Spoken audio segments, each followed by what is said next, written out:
104.7 IFM. Report!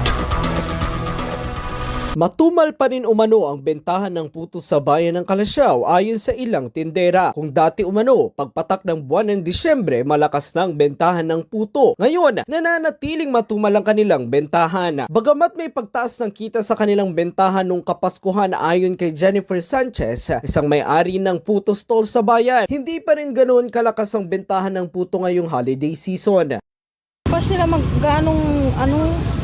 mabenta ngayon kasi hindi pa umuwi. Kasi mostly yung umuwi tapos babalik sa work. Nandito pa yata sila, hindi pa. Samantala, halos wala naman umano silang naibenta noong Puto Festival dahil sarado ang mga daanan kung saan ginanap ang iba't ibang aktibidad. Ay, hindi kami masyadong kasi sarado lahat ng way. Ang pag-asa kasi namin dito yung mga sasakyan. Hindi yung mga bystander lang na Kaya hindi kami masyadong nakabenta.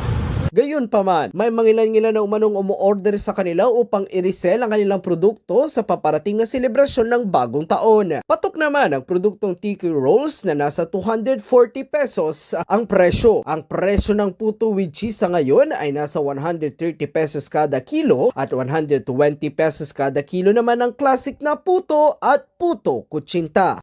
Kasama mo mula rito sa bayan ng Kalasyaw, ito si Idol Matthew Pacheco, Tatak IFM. IFM News. IFM News. IFM News.